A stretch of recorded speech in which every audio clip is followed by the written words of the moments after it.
Meu nome é Marina Torres. Tenho 31 anos e trabalho como engenheira de software em Campinas.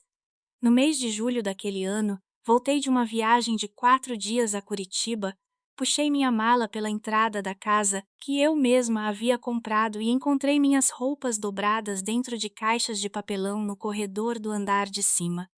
Na porta do meu quarto havia uma fechadura nova, brilhando como se sempre tivesse pertencido ali.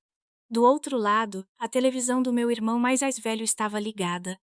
Meus pais estavam no andar de baixo, sentados à mesa da minha cozinha, tomando o café que eu comprava, com a tranquilidade de quem não tinha mudado nada.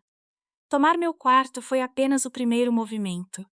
Antes de aquele inverno terminar, minha família exigiria praticamente metade da minha casa como espaço particular deles. E a única maneira que encontrei de recuperar o que era meu acabaria colocando os nomes dos meus pais, do meu irmão e da mulher dele em um processo judicial, diante de uma magistrada para quem parentesco não substituía escritura, prova ou consentimento. Mas para entender por que aquilo me atingiu daquele jeito, é preciso saber o que aquela casa significava para mim. Era um sobrado de 4 quartos em Valinhos, numa rua tranquila, com uma pequena varanda, um balanço de madeira e um ipê que explodia em amarelo, quando chegava a época certa. Comprei a casa quando tinha 29 anos. Não tive fiador da família, não tive dinheiro dos meus pais e não dividi a entrada com ninguém. Comecei a trabalhar ainda na faculdade, aos 19 anos, programando para uma seguradora enquanto colegas viajavam, trocavam de carro e saíam todos os fins de semana. Eu guardava dinheiro com uma disciplina quase religiosa.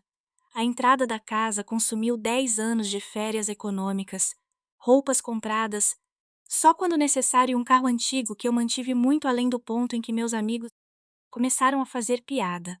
Não digo isso para me fazer de mártir. Digo porque a matemática importava, e minha família passou anos se comportando como se aquela matemática nunca tivesse existido. Desde adolescente eu era a pessoa que resolvia problemas. Quando Bruno, meu irmão 4 anos mais velho, se afundou em dívida de cartão aos 28 anos, fui eu quem negociou e pagou boa parte.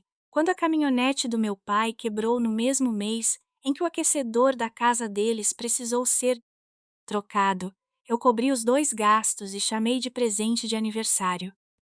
Quando minha mãe completou 60 anos e quis reunir toda a família por um fim de semana, numa pousada perto de uma represa, fui eu quem fez a reserva.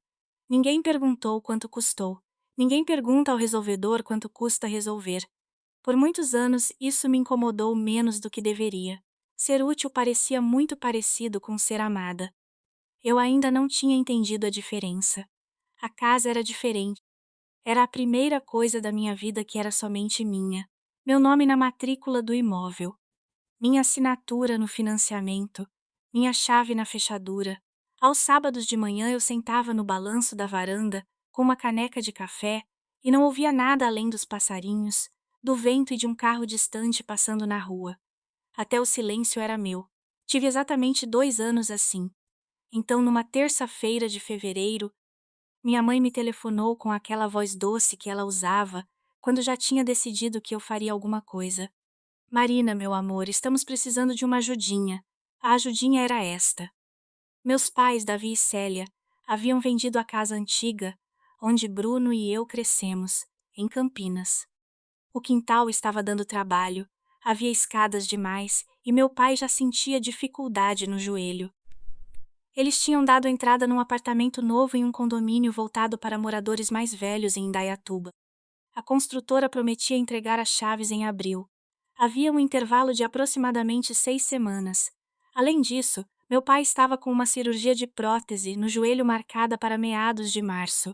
Encontrar aluguel temporário, sem escadas e adequado para alguém usando o andador parecia trabalhoso. Minha mãe apresentou a solução como se fosse a única sensata. É só até o apartamento ficar pronto, filha. Você tem tanto espaço. E assim seu pai se recupera perto de você. Ele era meu pai. É claro que eu aceitei. Mas eu já tinha visto suficientes histórias de família para saber que a palavra temporário fica perigosa quando ninguém escreve o que ela significa. No trabalho, quando um projeto tem limite mal definido, eu registro. Fiz a mesma coisa em casa. Naquela noite mandei aos meus pais uma mensagem detalhada e carinhosa.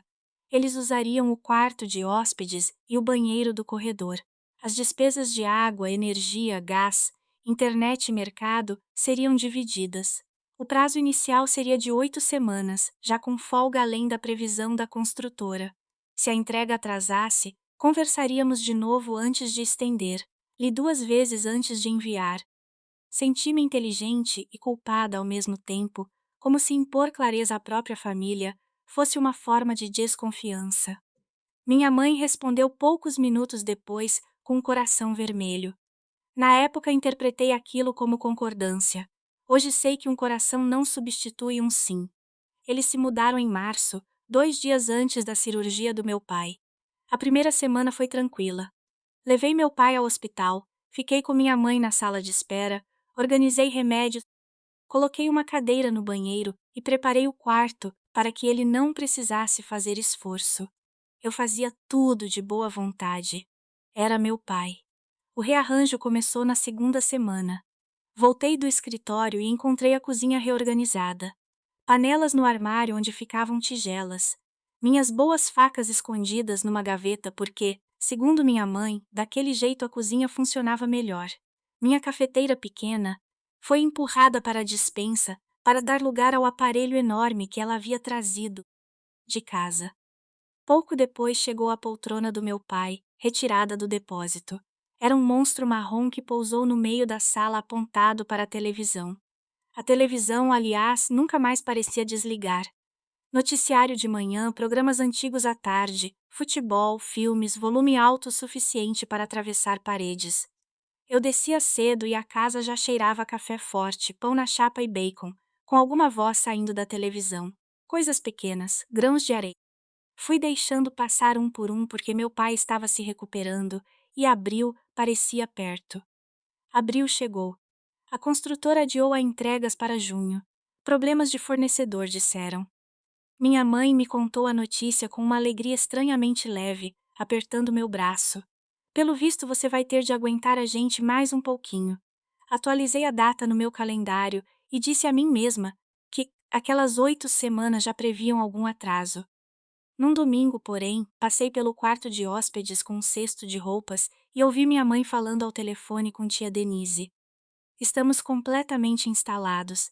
Você precisava ver o que fizemos com a nossa casa. Nossa casa. Parei no corredor. Quase corrigi. Não corrigi. Em maio perdi meu escritório. Aconteceu com educação. Como quase tudo na minha família, acontecia até o momento em que já era tarde demais. O fisioterapeuta do meu pai recomendou uma bicicleta ergométrica e faixas de resistência. Minha mãe decidiu que o único lugar possível era meu escritório no térreo, justamente o cômodo onde eu fechava a porta para trabalhar. Eu trabalhava de casa 3 dias por semana. Expliquei isso. Minha mãe sorriu, como se eu tivesse dito algo infantil. Você é jovem, Marina. Pode trabalhar em qualquer lugar. Seu pai precisa ficar no piso de baixo por enquanto. Quando voltei da cozinha, meu monitor já estava sobre a mesa de jantar. Durante semanas fiz reuniões de trabalho ali, com a televisão ligada na sala e minha mãe circulando ao fundo.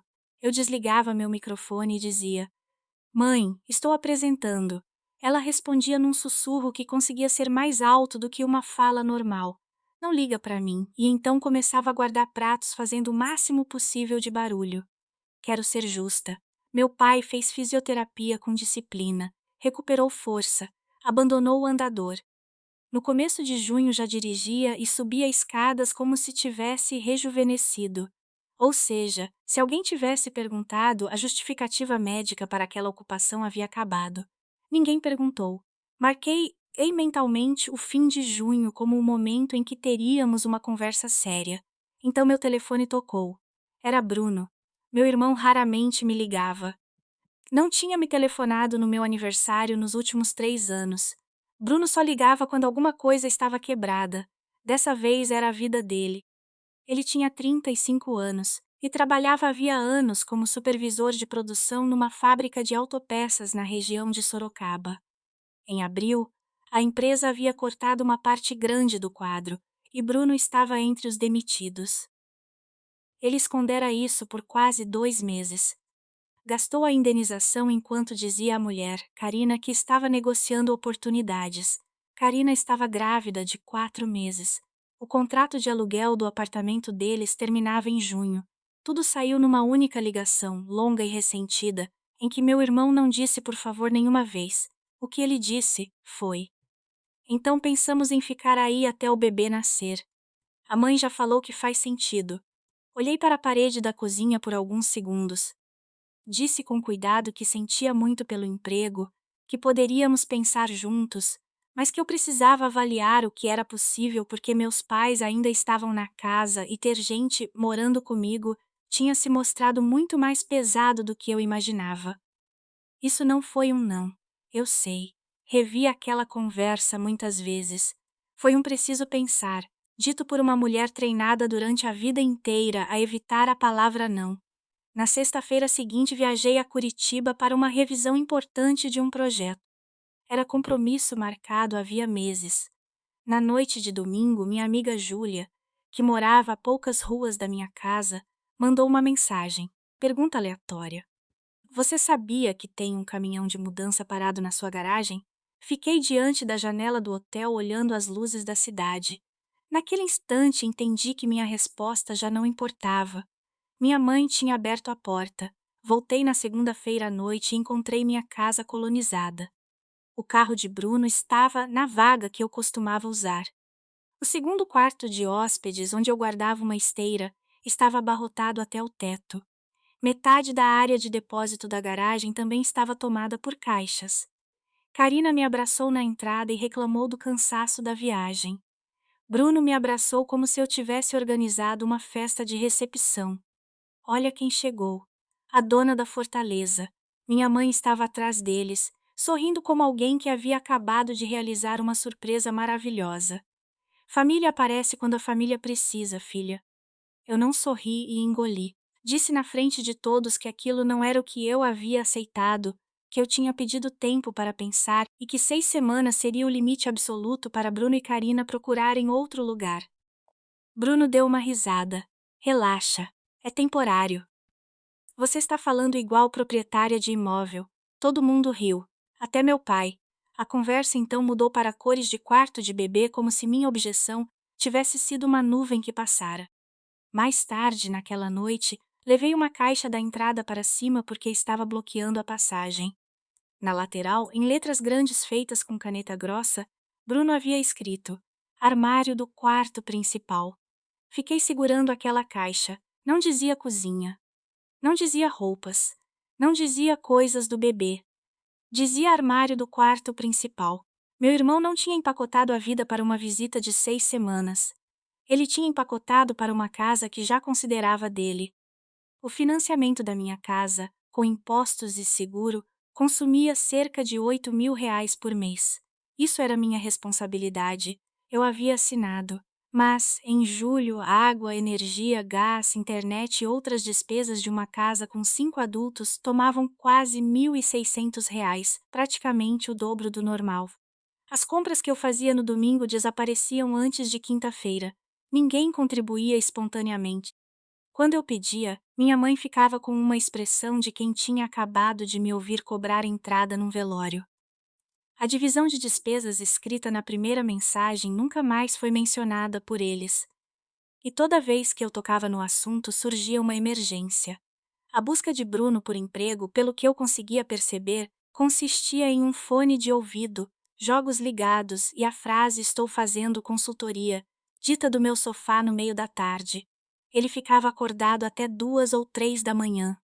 Eu adormecia ouvindo tiros de videogame e acordava com a cafeteira da minha mãe. Karina, enquanto isso, começara a preparar o ninho. Colou amostras de tinta na parede do meu antigo escritório, ao lado da bicicleta do meu pai. Verde suave. Amarelo claro. Falava. Quando este aqui virar o quarto do bebê, não se tratava de uma pergunta. Era futuro certo. Comecei a ficar mais tempo no escritório da empresa nos dias presenciais. Nos dias piores, parava o carro na minha própria garagem e jantava dentro dele no escuro, porque era o único cômodo que ainda parecia meu. 20 minutos de silêncio. Depois eu entrava pela porta da casa que pagava como se fosse visita. Continuei me dizendo que eram 6 semanas. Eu ainda não sabia que, no andar de cima, eles já estavam medindo meu quarto. No fim de junho convoquei uma reunião de família. Preparei uma página com regras simples, rodízio de tarefas, divisão detalhada das contas, uma data para Bruno e Karina mostrarem progresso na busca por apartamento e outra data, em meados de agosto, para a mudança. Imprimi 5 cópias. Coloquei uma na frente de cada pessoa à mesa. Bruno leu a primeira linha e começou a sorrir. Ela fez documento de projeto para a família, disse a Karina. Minha mãe riu antes de tentar disfarçar. Depois colocou a mão sobre o papel, como quem acalma um animal assustado. Meu amor, nós não fazemos contrato entre família, a gente cuida uns dos outros. Meu pai fixou os olhos no prato. Karina disse que a gravidez a deixava cansada. Por algum motivo, aquilo encerrou a discussão. Ninguém assinou, ninguém concordou. À noite, as folhas estavam sob uma caixa de pizza. Foi então que fiz algo pequeno que se tornaria importante. Abri uma nota no telefone e escrevi a data, o que eu propusera e o que cada um tinha respondido. Sem perceber, comecei a documentar. 10 dias depois precisei viajar novamente a trabalho. Aquela foi a última noite em que dormi no meu quarto por muito tempo. Quando voltei, subi a escada arrastando a mala e encontrei 4 caixas no corredor, todas com meu nome. Minhas roupas estavam dobradas por mãos que não eram as minhas. O conteúdo da gaveta da mesa de cabeceira havia sido jogado em sacos. Meus livros estavam empilhados. Sobre uma caixa virada para baixo, estava a fotografia do dia em que recebi as chaves da casa.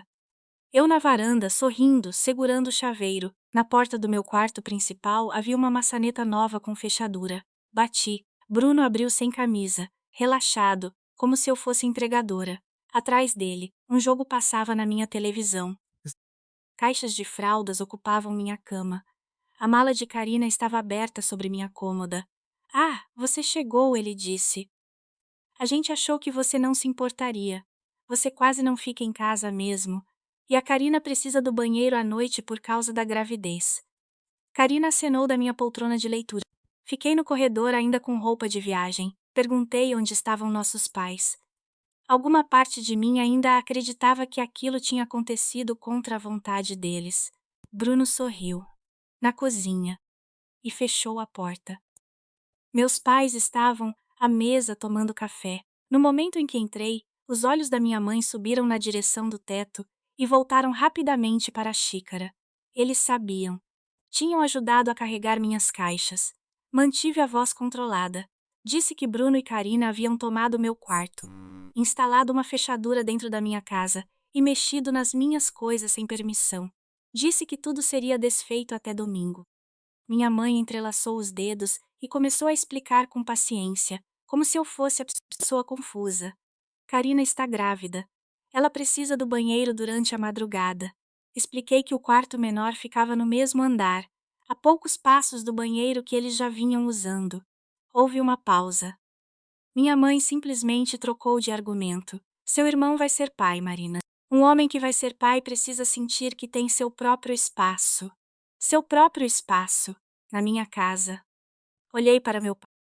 Davi, o homem que anos antes dirigira horas numa tempestade para me ajudar, quando meu carro quebrou, ficou olhando para o jornal como se houvesse uma prova escrita nele.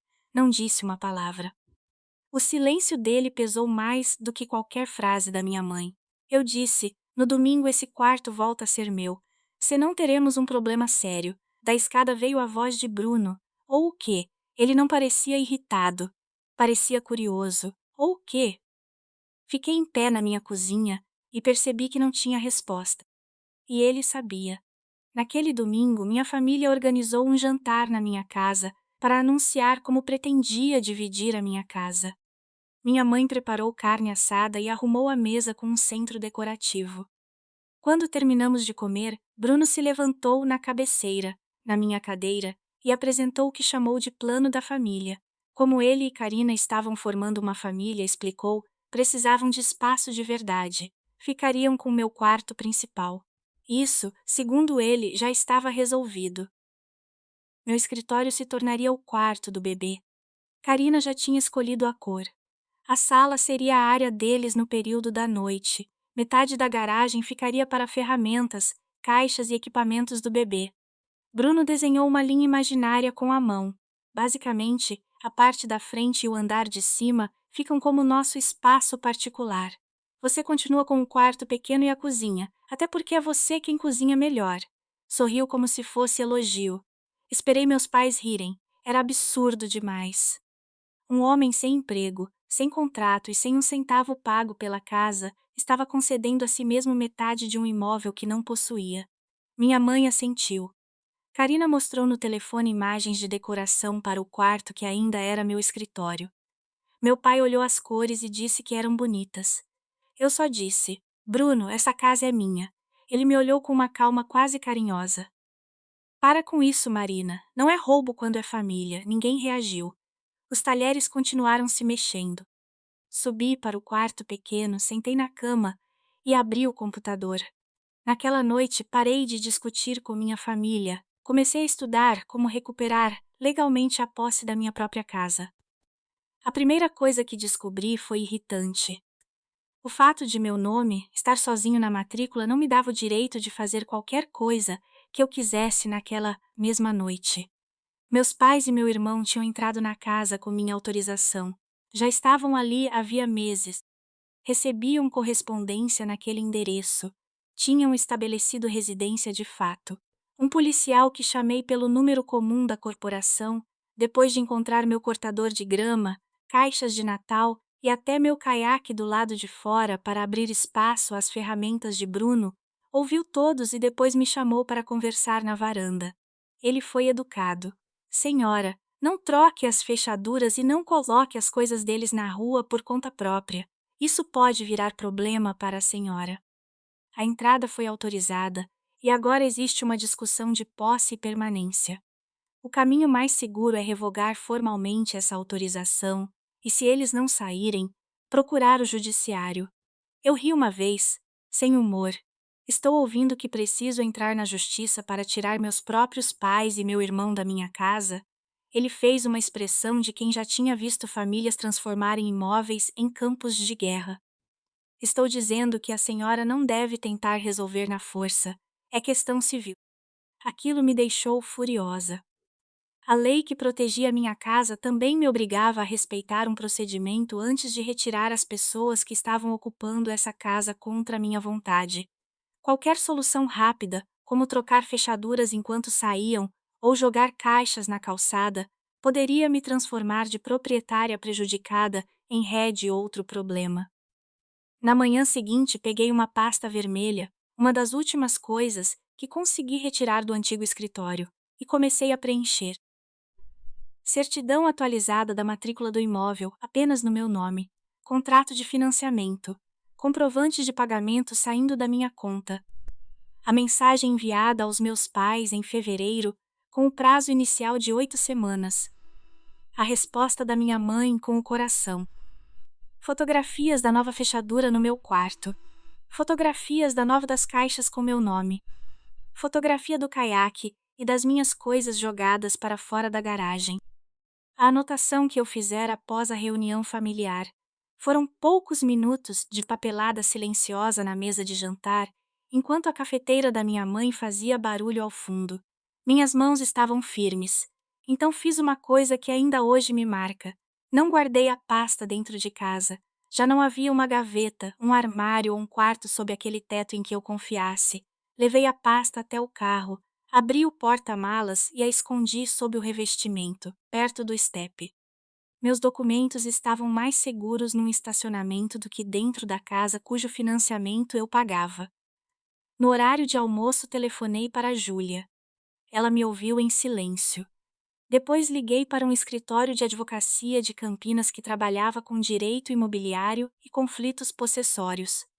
Foi assim que conheci Renata Vasconcelos. 2 dias depois, Atravessei o estacionamento do prédio dela carregando a pasta vermelha. Pesava pouco fisicamente. Parecia pesar 1 tonelada. Renata tinha cabelos já começando a ficar grisalhos, um aperto de mão firme e uma maneira de ler documentos que me fez perceber que ela não se impressionava com drama antes de saber o que estava aprovado. Passou folha por folha. Primeiro me deu a notícia ruim. Não seria instantâneo.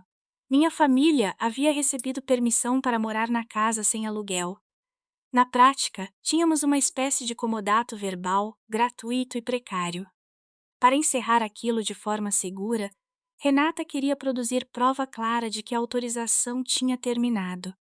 A estratégia seria simples no papel e emocionalmente horrível. Primeiro, notificação extrajudicial individual, concedendo prazo de 30 dias para a saída voluntária. Se ficassem depois disso, uma nova comunicação final registraria que a permanência passara a ocorrer contra minha vontade. Se ainda assim se recusassem, entraríamos com ação para retomar a posse do imóvel, juntando matrícula, notificações, provas da ocupação gratuita e tudo o que demonstrasse que eu havia tolerado a estadia apenas temporariamente. Dependendo da reação deles e do entendimento judicial, poderíamos pedir uma medida rápida de desocupação, mas Renata não prometeu milagre. Ela bateu com o dedo na matrícula. Agora a parte boa. O imóvel está só no seu nome. Não existe contrato de locação. Não houve aluguel. Não existe comprovante de investimento deles na aquisição. E você documentou que a permanência começou como favor temporário. Depois fechou a caneta. Juridicamente, a base é boa. Emocionalmente, este é o tipo de processo mais caro, mesmo quando os honorários são pagos sem atraso. Perguntei o que ela queria dizer. Quase ninguém consegue notificar a própria mãe sem perder alguma coisa que não aparece no processo. Se você começar, a família que existia antes da primeira notificação provavelmente não volta exatamente igual. Tem certeza? Olhei pela janela do escritório. Disse que precisava de 1 semana. Não porque duvidasse da lei, porque eu queria oferecer uma última oportunidade para que minha família se comportasse como família. Na quinta-feira seguinte, pedi que todos sentassem. Fiz uma proposta que ainda considero mais generosa do que eles mereciam. Meus pais poderiam ficar até receberem efetivamente o apartamento. Sem pressão. Em troca, eu queria o apoio deles numa única questão. Bruno e Karina precisavam encontrar moradia própria antes do nascimento do bebê. Para tornar isso possível, eu daria R$ 10.000 para caução e primeiros custos, além de pagar uma empresa de mudança. Presente. Não empréstimo. Eu só queria meu quarto de volta, meu escritório de volta e uma data real. Bruno ouviu tudo de braços cruzados, com um pequeno sorriso paciente. Então apresentou a contraproposta. Segundo ele, a solução inteligente para a família seria eu vender metade da casa para ele pelo valor que o imóvel tinha antes da valorização dos últimos anos. Se eu usasse o preço atual, disse, estaria explorando o próprio irmão. Pagaria em prestações quando conseguisse outro emprego, sem juros. Ou, mais simples ainda, eu poderia colocá-lo como coproprietário na matrícula. É uma assinatura, Marina. Pensa na estabilidade do bebê. Ele chegou a tocar a parte de cima da minha mão. Eu fiz mentalmente as contas de 10 anos economizando para a entrada enquanto meu irmão avaliava meu imóvel como se fosse uma geladeira usada. E disse, não, só isso, não. Minha mãe pousou a xícara sem olhar para mim. Não obrigue a gente a escolher, filha. Você não vai gostar da escolha. Naquela noite sentei dentro do carro na garagem e assinei o contrato com Renata apoiando o papel no volante. Minhas mãos não tremeram. Isso foi o que mais me assustou. Nos dias seguintes, o grupo familiar no telefone, mais de 20 pessoas de 3 gerações, virou um tribunal paralelo. A história que circulava não era Bruno ocupou o quarto da Marina e pediu metade da casa. Era Marina quer colocar uma grávida na rua. Uma tia telefonou para dizer que eu tinha tanto e deveria agradecer por ter uma família enchendo uma casa tão grande de vida. Na igreja de minha mãe pediram orações pela reconciliação. 2 mulheres que eu não via desde a adolescência mandaram mensagens com mãos em oração. Karina começou a publicar vídeos nas redes sociais com música triste, a mão sobre a barriga e frases sobre pessoas que valorizavam metros quadrados mais do que sangue. Meus primos reagiam e compartilhavam. Minha mãe caminhava pela casa como um farol, repetindo a frase de Bruno para qualquer pessoa que perguntasse. Não é roubo quando é família.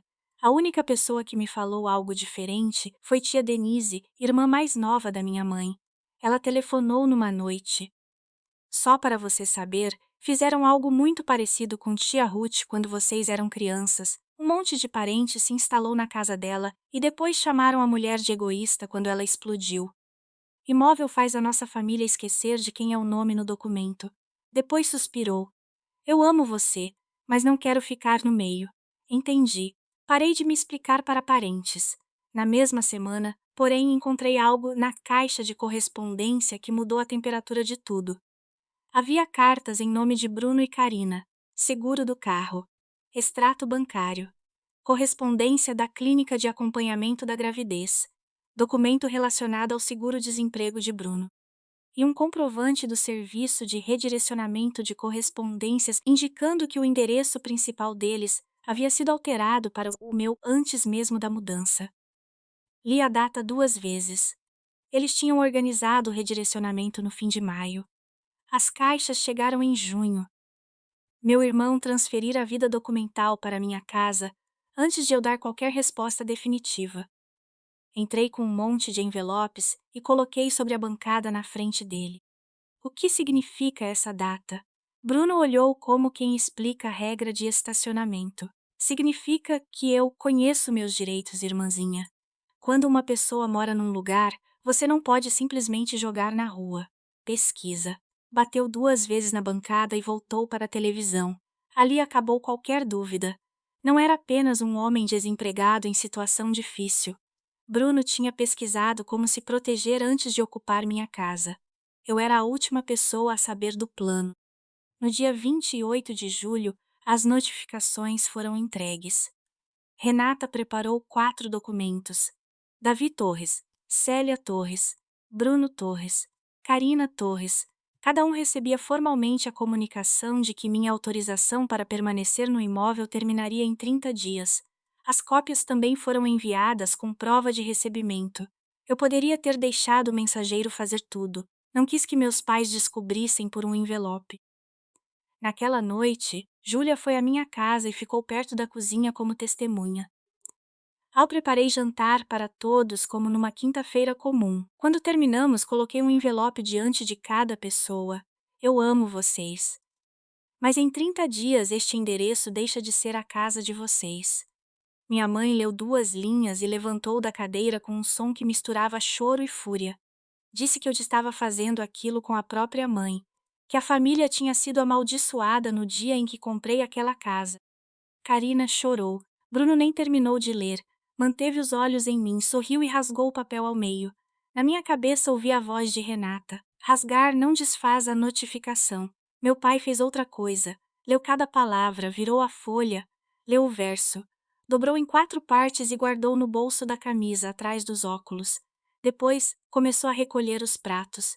Minha mãe gritava. Meu irmão ria. Meu pai guardava a notificação como se fosse um recibo. Eu ainda não sabia qual deles quebraria meu coração de verdade.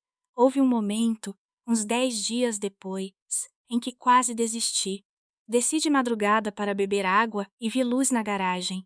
Encontrei Bruno sentado num balde, cercado por caixas e ferramentas. Não estava jogando, não estava no telefone. Girava nas mãos o antigo crachá da fábrica. A fotografia era ruim. Ele costumava mostrar aquele crachá nas reuniões de família como se fosse medalha. Na época em que ser supervisor era parte importante da identidade dele. Ele não me ouviu chegar. Por alguns segundos vi meu irmão como talvez ele se visse quando ninguém estava olhando. Mais de 60 currículos enviados. Mulher grávida. Sem emprego. Dormindo no quarto comprado pela irmã mais nova. Quando me viu, não guardou o crachá. Falou olhando para o chão. Dei 15 anos para aquela fábrica. Eu comandava um turno inteiro. Tinha homem mais velho do que eu me chamando de chefe. Depois falou mais baixo. Você nem estava tentando me vencer, Marina. Essa é a parte que eu não consigo suportar. Você nem estava competindo. Fiquei na porta de pijama. Naquele instante pensei em cancelar tudo. Pensei no quanto seria fácil voltar a ser a resolvedora, útil, necessária e lentamente apagada. A pena é uma espécie de areia movediça. Eu já estava afundando. Na manhã seguinte, Bruno passou por mim na cozinha, bateu de leve no topo da minha cabeça e perguntou: Dormiu bem no quartinho? A janela da compaixão fechou. Então veio o susto com meu pai. Durante um jantar, Davi levou a mão ao peito. Ficou pálido. A expressão dele mudou de maneira que fez todo o resto desaparecer. Chamamos o socorro. Segui a ambulância até um hospital de Campinas com minha mãe rígida no banco do passageiro. Durante mais de uma hora na sala de espera, eu não era proprietária, notificante ou cliente de advogada. Era veto. Era filha, fazia promessas silenciosas a Deus. O diagnóstico foi angina, séria, mas controlável. Ajuste de medicação, consulta com cardiologista, acompanhamento cuidadoso. Nenhuma cirurgia de emergência. Respirei pela primeira vez. Minha mãe saiu da área de atendimento, olhou para mim e disse: Espero que tenha valido a pena. Olha o que o estresse que você está causando fez com seu pai. Por quase um minuto ela me teve de volta. Senti o velho mecanismo funcionando. Pede desculpas, resolve, paga o que for necessário. Cancela a notificação. Então alguém chamou minha mãe do outro lado da sala. Era seu Geraldo, antigo vizinho dos meus pais, acompanhado de um neto que machucara o braço.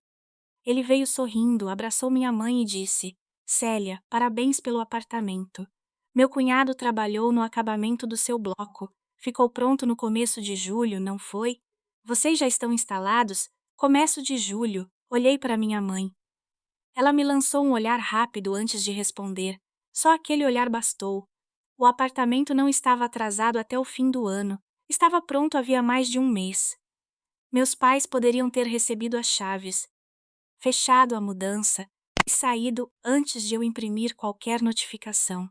Tinham deixado a história do atraso continuar porque minha mãe queria todos juntos na minha casa até o nascimento do neto. Não obrigue a gente a escolher, ela havia dito. Eles tinham escolhido antes mesmo de me avisar que existia uma escolha. O prazo de 30 dias terminou no fim de agosto. Ninguém empacotou nada. O prazo passou como passa um desafio. No sábado seguinte, Bruno fez churrasco no meu quintal.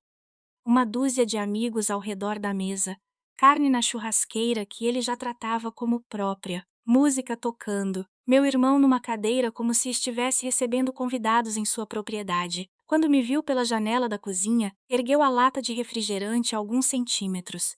Um brinde. A mensagem era clara. Sua vez, irmãzinha. A aposta dele tinha base em 31 anos de dados. Marina cede. Marina paga. Marina nunca faz nada que leve a mãe a chorar.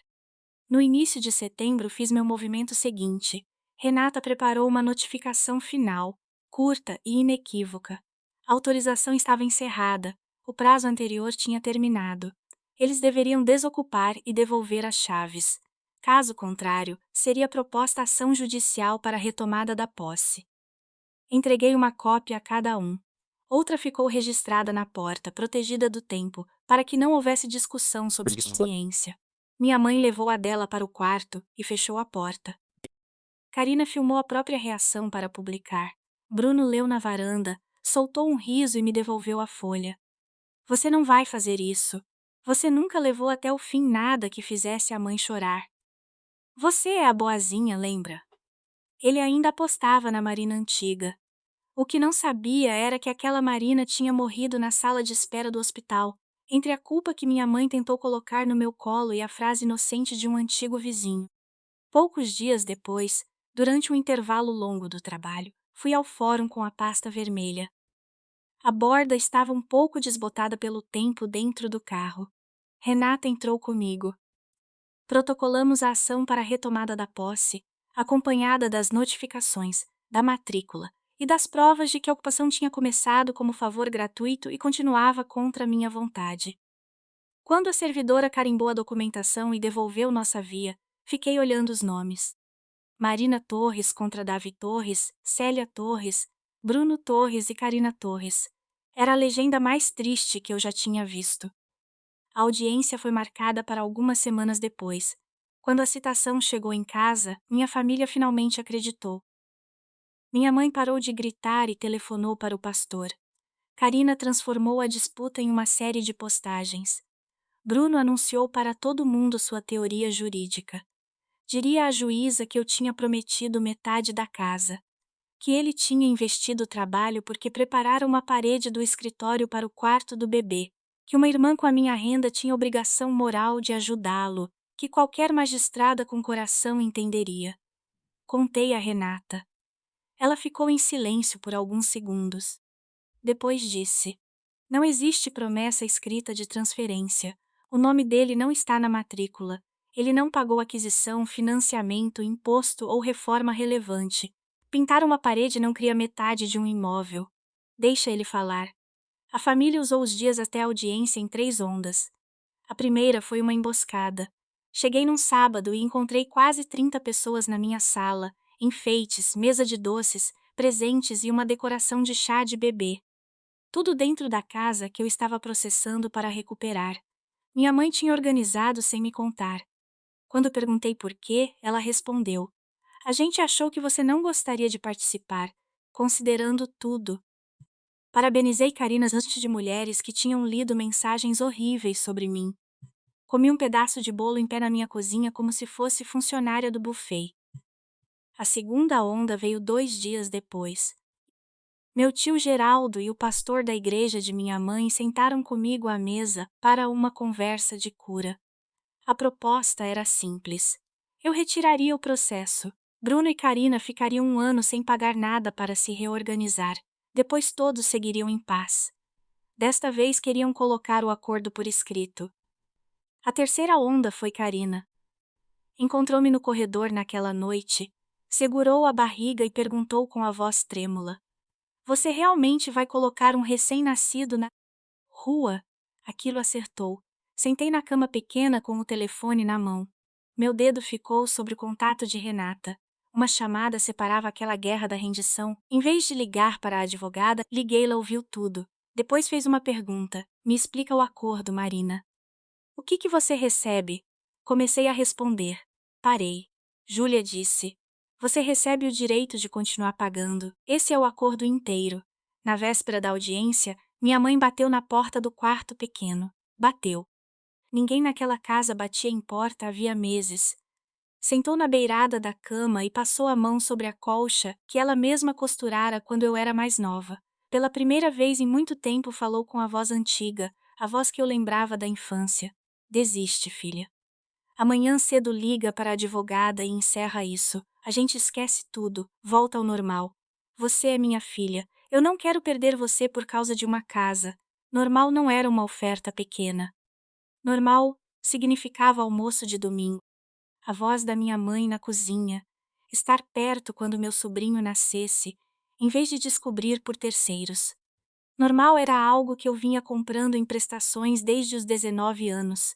E minha mãe oferecia outra vez pelo preço de sempre. Tudo o que eu tinha. Segurei a mão dela. Mãe, o nosso normal era eu pagar por um lugar numa mesa que vocês achavam que controlavam. Eu não quero mais alugar meu lugar na própria família. Prefiro ser sua filha, mas não vou ser o banco de todo mundo. Ela puxou a mão. A voz antiga desapareceu. Então você vai sentar sozinha naquele tribunal. Saiu. Ela quase acertou. Minha mãe não foi à audiência.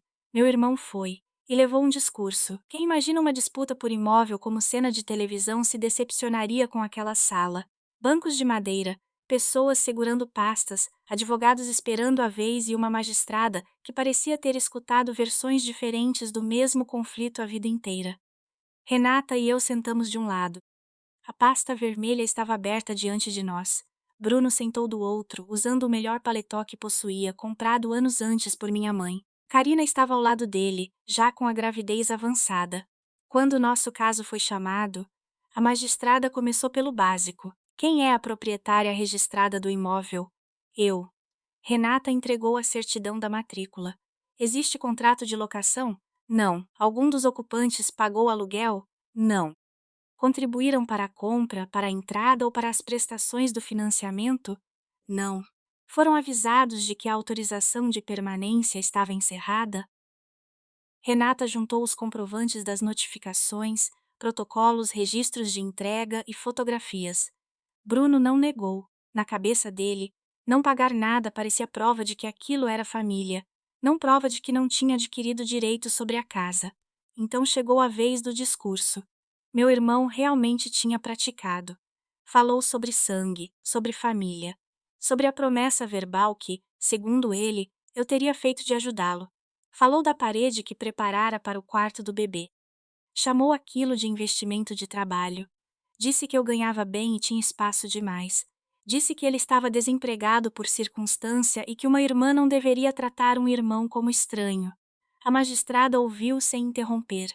Quando ele terminou, fez perguntas simples. Existe algum documento assinado por Marina transferindo parte do imóvel para você? Não. Seu nome está na matrícula? Não. Você pagou alguma parcela do financiamento ou algum valor pela aquisição? Não. Você recebeu as notificações determinando a saída? Sim. A voz dele foi ficando menor a cada resposta. A magistrada explicou que vínculo familiar não transferia propriedade imobiliária e que uma permanência autorizada, por favor, podia ser encerrada. O fato de alguém morar num imóvel de graça não fazia essa pessoa se tornar coproprietária. A decisão determinou a restituição da posse e estabeleceu prazo para a desocupação voluntária, sob pena de cumprimento forçado. Foi tudo muito menos dramático do que os meses anteriores. Minha família tinha transformado minha casa num debate moral interminável. Para o processo eram matrícula, autorização revogada, notificação e recusa em sair. No corredor, Bruno explodiu. Chamou-me de traidora. Disse que eu comprava tudo, até decisão judicial. Falou alto o suficiente para um servidor de segurança se aproximar. Esperei ele perder o fôlego. Depois devolvi a frase que ouvira durante meses. Você continua dizendo que não é roubo quando é família.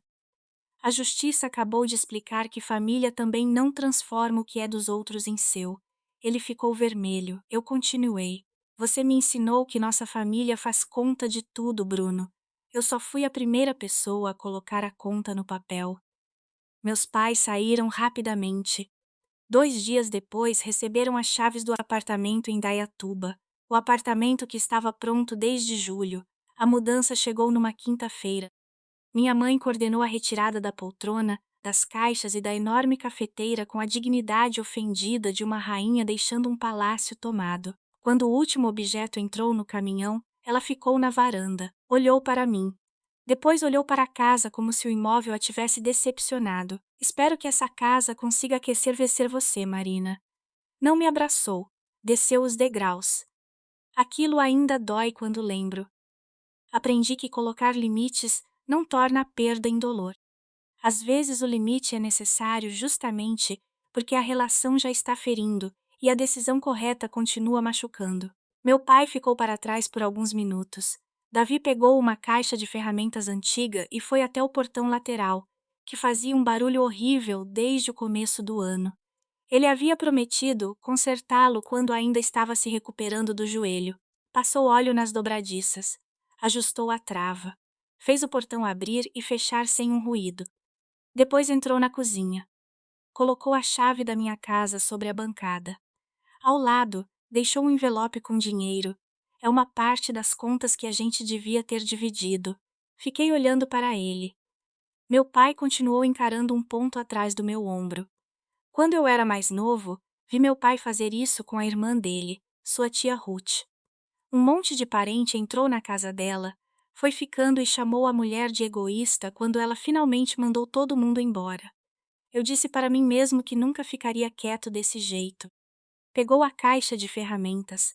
Pelo visto, silêncio também é uma coisa que a gente herda. A voz dele falhou. Desculpa, filha. E você deveria ter ouvido de mim que o apartamento estava pronto, eu sabia. Só não tive coragem de enfrentar sua mãe e seu irmão. Ele saiu antes de eu conseguir responder. Uma chave tinha voltado. Faltava de Bruno. Meu irmão usou cada dia do prazo. Não procurou o apartamento. Não procurou orientação jurídica séria. Não organizou mudança. Continuou dizendo para parentes e amigos que eu não teria coragem de permitir o cumprimento da ordem. Marina sempre cede. Marina sempre resolve.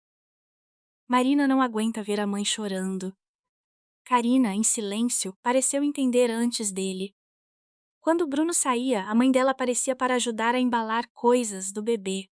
No último dia, a ordem foi levada ao endereço para cumprimento. A equipe responsável chegou acompanhada do oficial encarregado. Eu tinha conversado várias vezes com Renata sobre como fazer aquela etapa, sem transformar a situação numa crueldade desnecessária. Os objetos do bebê foram separados primeiro e embalados com cuidado. Berço, roupas, fraldas, caixas, nada foi jogado na calçada. Por mais que a versão espalhada pela família dissesse, depois que eu tinha colocado uma grávida e um berço na rua, isso nunca aconteceu. Eu também não fiquei na varanda assistindo como se fosse espetáculo. Não houve cadeira, bebida gelada ou sorriso de vitória. Sentei à mesa da cozinha. A mesma mesa onde tantas decisões sobre minha vida tinham sido anunciadas sem minha participação. E ouvi fita adesiva sendo puxada, passos no corredor, uma estrutura de cama raspando na escada, a voz de Bruno ficando mais alta e mais fina, portas de carro, motor de caminhão. O pai de Karina veio buscá-los. Seu Roberto era um homem grande, já aposentado, de poucas palavras. Carregou as caixas da filha para a caminhonete sem fazer discurso. Bruno estava na frente da casa falando sobre traição, sangue e ingratidão. Ouvi seu Roberto dizer apenas: Rapaz, ninguém tirou de você uma coisa que era sua. Entra no carro. Eles foram embora no fim da tarde. Naquela noite, pela primeira vez em muitos meses, ouvi o motor da minha geladeira. Só isso. O zumbido baixo de uma geladeira numa casa vazia. Eu não sabia que silêncio podia ter textura. No sábado, um chaveiro trocou os segredos das fechaduras. Legalmente, sem pressa, sem esconder nada, bebi café no balanço da varanda enquanto ele trabalhava. Depois caminhei pela casa como alguém visitando um imóvel depois de uma tempestade. Buracos na parede do quarto onde Bruno instalara a televisão. Marcas no piso da sala. Caixas esquecidas. Uma parede do antigo escritório coberta apenas por fundo cinza, preparada para a pintura do quarto do bebê. Foi o único trabalho que sustentava toda a teoria do investimento de Bruno. Parei no meio do meu quarto e fiz a contabilidade que havia evitado durante anos. Não a dos honorários da advogada. Não a das despesas do processo. Não a da energia elétrica ou do supermercado. A contabilidade real. Passei 15 anos pagando para permanecer no lugar de filha útil. Cada dívida de Bruno que resolvi, cada emergência em que entreguei dinheiro antes de perguntar se realmente cabia a mim, cada vez que engoli um não, cada vez que aceitei que amar significava ser a pessoa que cobria a diferença, eu achava que estava oferecendo carinho. Na prática, tinha criado um sistema em que minha utilidade era tratada como mensalidade da minha presença na família.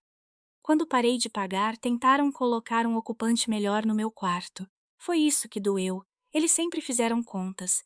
A única coisa que mudei foi parar de aceitar perder de propósito. Abri todas as janelas. O ar frio atravessou a casa. Naquela noite dormi na minha cama. Na porta não havia fechadura nova. Não precisava. O quarto era meu, de novo. Meu sobrinho nasceu alguns meses depois, saudável. Soube por uma fotografia que chegou até Júlia por meio de uma conhecida. Eu já tinha sido retirada do grupo da família.